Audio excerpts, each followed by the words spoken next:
controlling your own destiny. Do you feel like this is a must-win for this team when it comes to something like that? Absolutely not.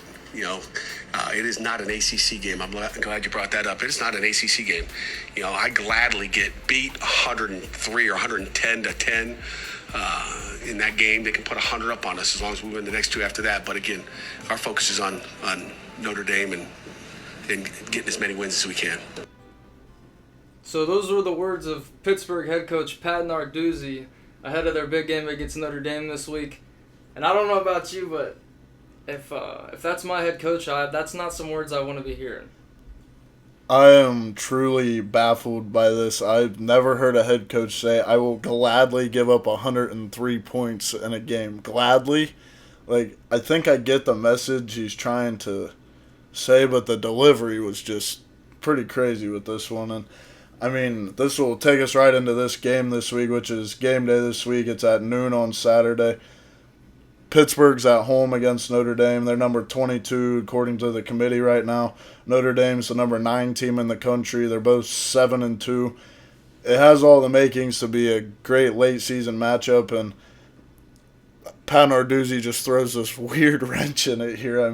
I don't know if that needs to be taken very seriously or whatever, but it was just some crazy words from him in the middle of a week where you're playing a top 10 team, and now a little extra doubt has been added in on Pittsburgh's side for me. Originally, I had Notre Dame winning this game and then Pittsburgh covering the minus 12.5, which is what FanDuel has this game at right now. But after hearing that, I think I'm adding a little more points to the Notre Dame side, and I got Notre Dame winning this one in a extremely high-scoring game. Both teams have been struggling against the pass this year defensively, and both teams have been throwing the ball very well offensively. So I think it has the makings for each team to be able to get some yards, get some points on the board. But the Irish will have the talent advantage, and I think they're looking like a team that wants to steadily keep improving on their way to another playoff spot, and hopefully for them do the same thing they did last year and go on a little run at the end. But yeah, overall I got Notre Dame winning about 45-31 over Pittsburgh. Yeah, I'm going to take Notre Dame to win the game and cover the 12.5 points. This is going to be a big freshman versus freshman quarterback matchup. Pitt's staff and coaching staff doesn't seem to be in the right mindset for this game, and that just kind of throws me off completely. I don't understand that at all, but the big matchup that I'm looking at here is Notre Dame's running game versus Pittsburgh's rushing defense. Notre Dame has the 20th overall rushing offense and the 23rd overall passing offense, so pretty balanced in that sense on offense for Notre Dame. But Pittsburgh has the 5th-ranked rushing defense in the country, so it's going to be a huge matchup with that Notre Dame running game that is very strong. They got a 2-headed backfield back there, 2 guys that are starters anywhere in the country against one of the top 5, the number 5th-ranked rushing defense in the country, which is a great matchup.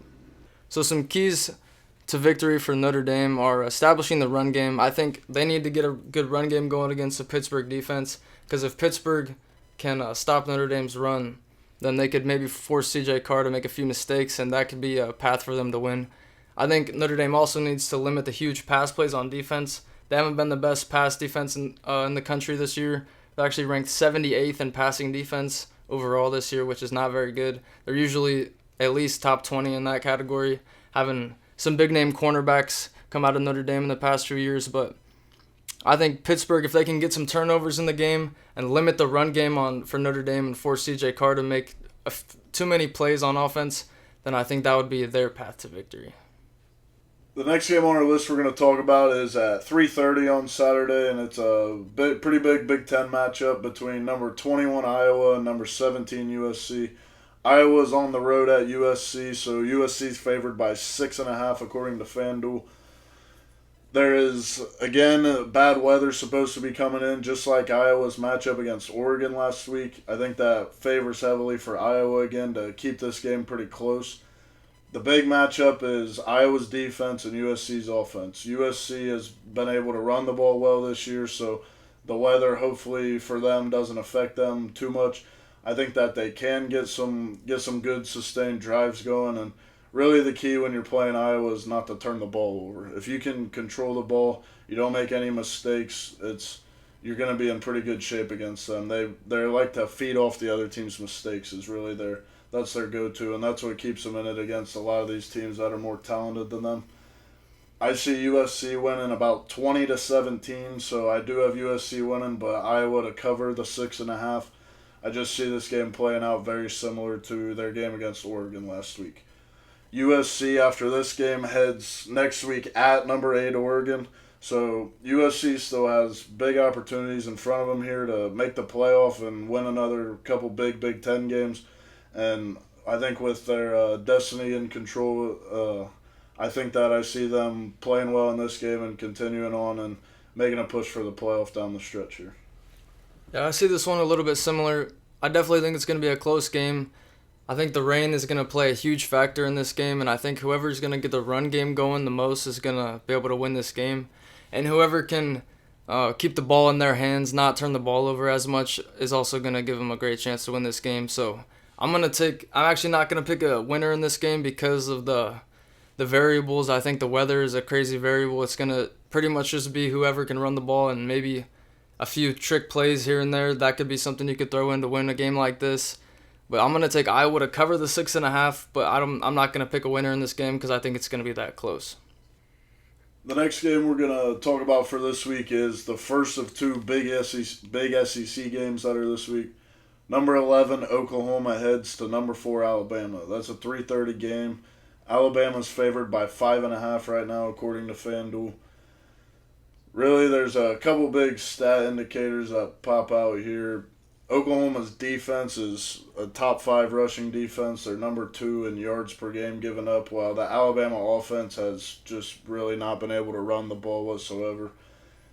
I think that this game heavily relies on what Ty Simpson and the Alabama passing game can do. If they come out and they stay as effective as they have been, if their receivers catch the ball and they do all the right things, I think they can take control. But the Oklahoma defense is good enough to keep them in this game and make it close. Oklahoma's offense, they haven't really done anything too great this year. John Mateer started the year hot, but then he hurt his hand, and kind of since then they've been definitely taking a step down offensively and been relying on their defense to win them some games.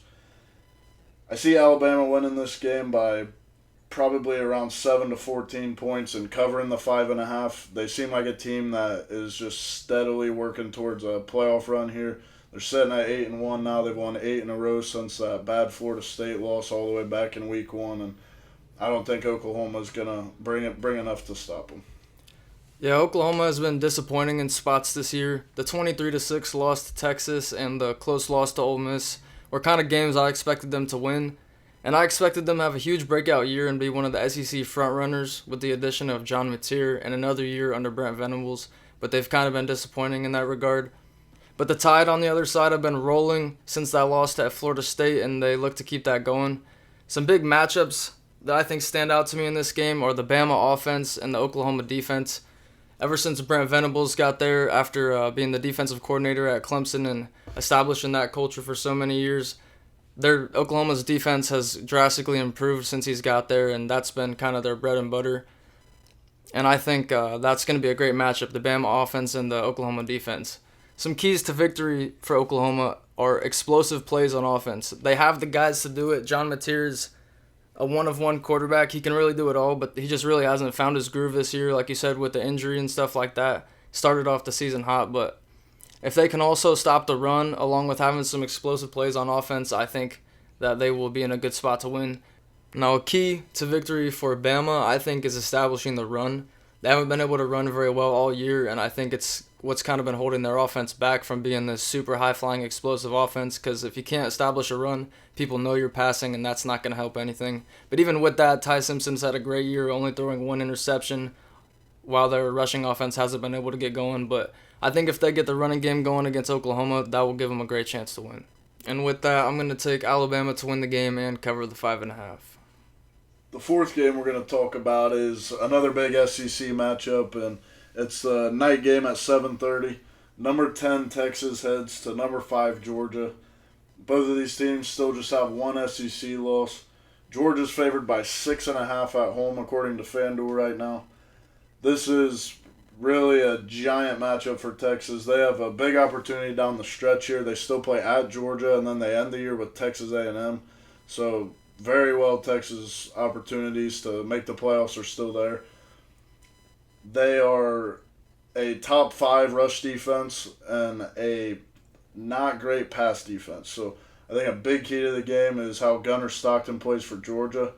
If they can throw the ball a little bit and then control the clock with the ground game, they can keep the ball out of Texas's hands. Texas' offense has not really been effective this year, not nearly as effective as some thought they might be. There are opportunities there for Georgia to control the game, but Texas still brings in immense levels of talent. They're a top 5 talent roster in the country. Their defense, I expect to show up and be ready to play one of their better games. I think they're going to see the opportunity in front of them. Even if they lose one of these games to Georgia or A&M down the stretch, if they win one and they keep both games close, I could definitely see the committee putting them in as a 3-loss team. So with those opportunities in front of them, I see Texas keeping it close and covering the 6.5, but I do see Georgia pulling out a 3-point home win. Yeah, this game features a crazy amount of talent on both sides. Texas and Georgia being two of the most talented teams in the country. And I think when you have a matchup like this, it's going to come down to who's going to win the trenches and be the more physical team. And when it comes down to that in this matchup, I'm going to take Georgia to win the game and to cover the 6.5. You've kind of seen Texas be the less physical team in matchups this year where they're clearly the better team. They should be the more physical team, and they've kind of lacked that. And usually you don't see that lack of physicality from Georgia. And I think in this huge matchup, Georgia's going to really be able to take it to them. We're going to go on to our Heisman rankings right now soon, but first we're going to mention a couple notable ACC games this week, with the first one being a Friday night game. 4-5 Clemson is heading to number 20 Louisville. Louisville's sitting at 7-2. They've still got the opportunity in front of them to be a playoff team. If they can win out and finish 10-2, they got the big win over Miami, a win over Clemson, even though Clemson's not having a great year, it's still a big win for them. FanDuel's got Louisville favored at -2.5 right now. There's a big difference, really, when it comes to the Louisville rush defense and the Clemson rushing offense. Clemson just hasn't had much of a run game at all this year, and I think Louisville, and if they can stifle them there and make them throw the ball a bunch and maybe force a turnover or two, get their crowd into it for a night game there, I can see Louisville taking control of this game and continuing on their great season. So I got Louisville winning and covering the 2.5 against Clemson on a Friday night. Yeah, I don't have a huge lean either way in this game, but I'm actually going to take Clemson to pull off the upset. And I think they're the way more talented team. I don't think people realize that. They're one of the most talented teams in the country. Louisville, you probably can't say that about them. And this is probably Clemson's last chance to prove something as a team in any way. And I know Dabo's not the type of coach to just throw in the towel on the season, and this could be a huge thing to look forward to going into next season to try to get a huge ranked win here at the end. The final game we're going to talk about is the second ACC game, and that's number 19 Virginia at Duke. Virginia's 8-2 and 5-1 in the ACC, and Duke's 5-4, but they are 4-1 in the ACC. And FanDuel says Duke is favored by 4.5, so not the typical thing you'd see there on the betting line. You feel like Duke does have the talent advantage on the field in individual matchups, but Virginia has been the much better team just overall this year. The Duke offense is a top 10 passing offense. They've been throwing the ball very well all season, and the Virginia passing defense at times has been vulnerable. But I think the bigger stat discrepancy and the bigger discrepancy between these two teams comes with the Duke passing defense being 131st in the country. They've just been getting kind of torched all over the field, and they're 99th in points per game given up. So I see opportunity for Virginia to put points on the board here. They've still got everything ahead of them. They've still only got one ACC loss. The committee still sees them as a top 20 team, so I see them heading to Duke and covering that 4.5 spread, and I guess pulling off the upset according to FanDuel. So I got Virginia pulling off the win at Duke. Yeah, I'm also going to take Virginia to win this game. They have everything ahead of them if they want to go and try to make a playoff run or a run at the ACC. And they've been hanging on by a thread in all these games, playing super close games, winning super close games. And I think that happens once again, a super close game, and I think Virginia's just going to barely pull it out at Duke. So now we're going to get into a little Heisman conversation. We're going to talk about some of the guys that we got at the top of our list for who we think should be winning the award this year. The first guy we're going to talk about is the Vanderbilt quarterback, Diego Pavia. If you look at his total yardage, combining the pass and rush, he's got over 3,000 total yards, which is about 500 yards more than the next closest guys on this Heisman list. He's got 28 total touchdowns. He's only got 5 interceptions. He's pretty much the main reason you can say that Vanderbilt's 8-2 right now and competing for a spot in the playoffs down the stretch here. He's just been very, very terrific. He's got the same vibes as like a Haynes King at Georgia Tech, where the Heisman's supposed to be the kind of one of the most valuable players type of award, and he's definitely been that for Vanderbilt this year. Yeah, Pavia is one of those guys that every time I turn the TV on and Vanderbilt's on the TV, you see these Heisman moment type plays because they're always in close games against great teams, a lot of eyes on him, and he just stands out as that guy at the top that's making these Heisman type plays and carrying his team. The next guy on the list we're going to talk about is the Ohio State quarterback, Julian Sayin. He's got 2,491 passing yards, which is more than Pavia. He's got 100 and so more yards than Mendoza, a little more than Simpson and those guys. And he's played one less game than at least Mendoza and Pavia. He's got 24 touchdowns and 4 picks through the air, but the main thing with him has been the efficiency that he's played with. The Buckeyes offense has just been moving smoothly in pretty much every game this year, and he looks calm and collected. He's makes the right throw pretty much every time, and he's pretty much just running the offense like a well-oiled machine there. The main thing with him that's a knock, I would say, is the lack of rushing yards, which some of these other quarterbacks have a lot more rushing totals, but if you look at pure passing stats, it's hard to argue that he's not been the best one. Yeah, when it comes to Sayin, I think he doesn't get enough credit because of just how good Ohio State has been. They haven't really been in too many close games. They've been kind of just coasting right through all their matchups, and I think because of the lack of this clutch play type of thing that most people call Heisman moments, I think that's just creating a lack of attention around Julian Sayin. But he's really been one of the best quarterbacks, if not the best quarterback in the country so far. I think a really good spot for him to maybe make his mark in this Heisman race will be against Michigan. If he can put up a great game and then put up the numbers against Michigan and finally get them to a win in that game, I think that would carry him a long way in the Heisman race. Yeah, that's probably a big factor for that one, especially too. He's got that game and then most likely the Big Ten championship game against the next guy we're going to talk about, which is Fernando Mendoza, the Indiana quarterback. He's at Indiana absolutely rolling this year. He's got 31 total touchdowns. He's got 26 through the air and 5 on the ground. He's got over 2,500 total yards. And he's got what, like Red just referenced, the Heisman moment type of thing with the Penn State game last week. That ending was absolutely insane. The drive he did lead was extremely impressive. If he ends up winning out, if Indiana wins out and they win the Big Ten, I see no problem with Fernando Mendoza being the Heisman Trophy winner this year. Another guy I think deserves some mentioning in the Heisman conversation is Jeremiah Love. He's a top 10 rusher in the nation this year for Notre Dame, and pure talent-wise, I think he's definitely one of the top players in the country. This guy has video game-like moves in every game. Definitely not a lack of highlights if you just go and look those up. He's a very fun player to watch, and he's one of those guys that just can take the top off of any defense at any time. Yeah, Jeremiah Love is definitely one of the most explosive players in the country. Total yardage, rushing and receiving combined, he's got 1,242 total yards and 16 total touchdowns. He's a main contributor on a good Notre Dame offense, and he's also got a really good running back following him up in Jadarian Price, who takes plenty of the action as well. So the numbers he's putting up are extremely impressive. I know he's way up there in yards per carry. He hasn't had nearly as many carries as some of the other guys that are top rushers in the country. And this week against Pitt, he's at 988 rush yards, so he's looking to put together another 1,000-yard season for the Irish. The next guy we're going to talk about is Alabama's quarterback Ty Simpson. To me personally, out of guys that you watch with the eyeball test, Ty Simpson has been the best quarterback at least that I've watched.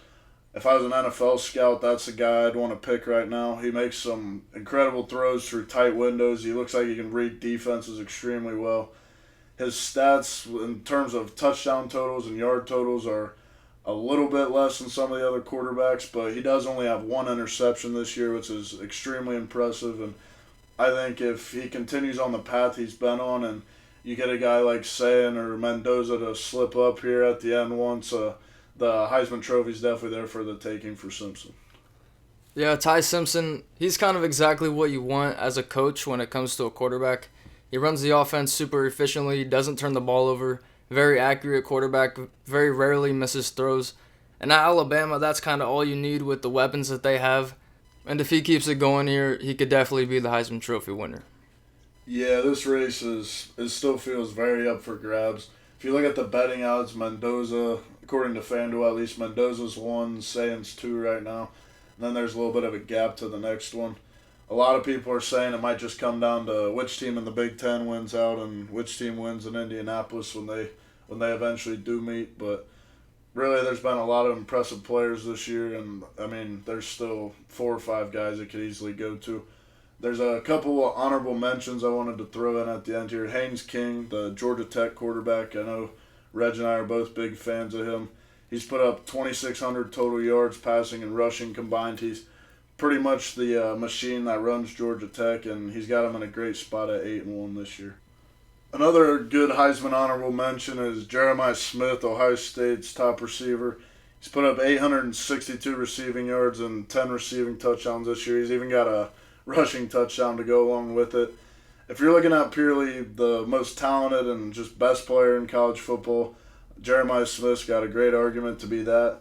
Stats-wise, he's not putting up what would probably be the crazy numbers needed for a receiver to win in a year like this, whereas he does have other guys like Carnell Tate who are taking up some of the numbers that he might get somewhere else. So numbers-wise, I wouldn't put him too much towards the top of the Heisman conversation, but talent-wise and just skill-wise, he's been absolutely elite all season. And the last and final guy that I want to mention for the honorable mention list is Marcel Reed, the Texas A&M quarterback. He's another one of these quarterbacks leading his team to an undefeated season so far. He's put up, again, like the other guys, about 2,500 total yards and 25 total touchdowns.